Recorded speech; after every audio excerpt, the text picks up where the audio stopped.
Hi everyone, I'm Julien, nurse practitioner for Danesthetics Medical, and today I'm really excited to show you guys an updated version on how I treat the chins. It's using a combination of needle for precision and a cannula to connect it to the pre-jowl sulcus. Let's get into it. You guys are gonna love this.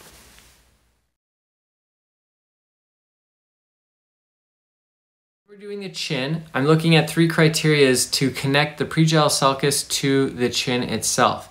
Otherwise, you can go ahead and just treat the chin with needles. I like the needle technique for the chin because it's precise and there's less risk of migration.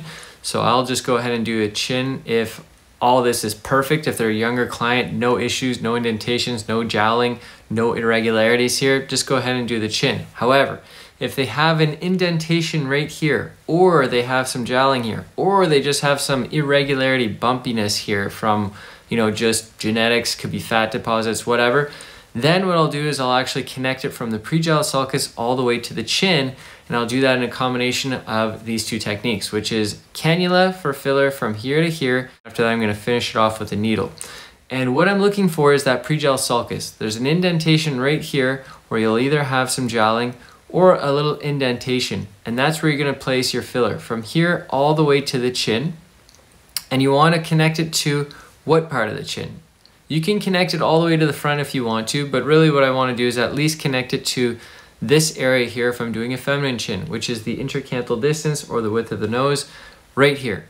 I'm going to make an introducer right here with a 23 gauge needle, put it into the direction that I want to go, twist it around, wiggle a little bit, making sure that I have a nice opening, and then after that I'm going to place a 25 gauge cannula from here all the way to the pre-jowl sulcus.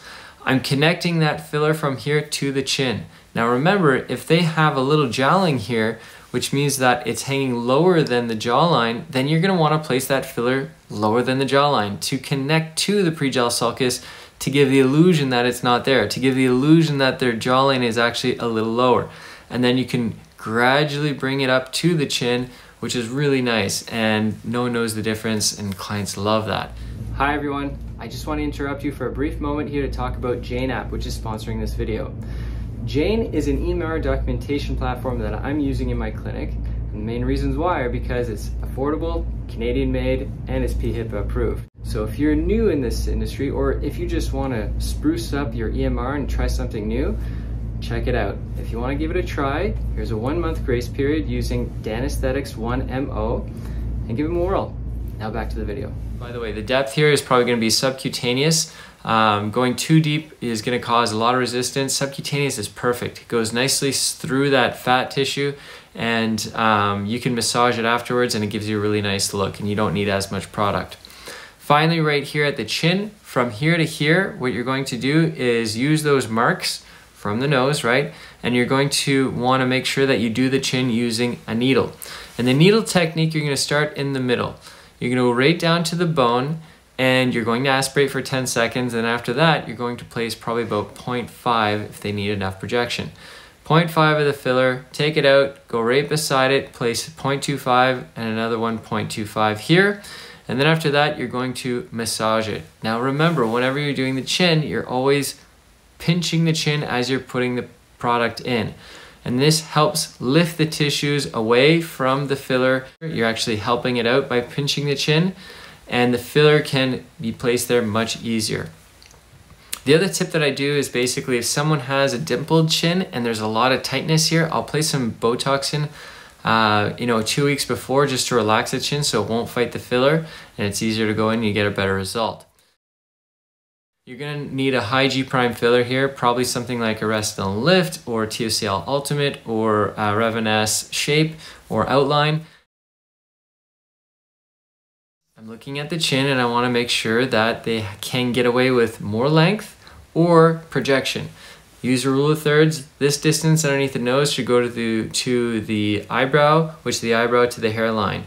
If the hairline to the eyebrow is a little long or a little short, then use this distance, which should be the distance from here to here. And if it's short, then you can elongate it.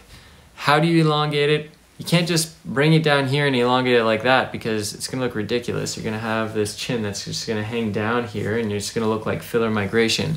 You want to bring it forward. So it means that you're going to want to bring it down on a 45-degree angle, and this is the projection you want.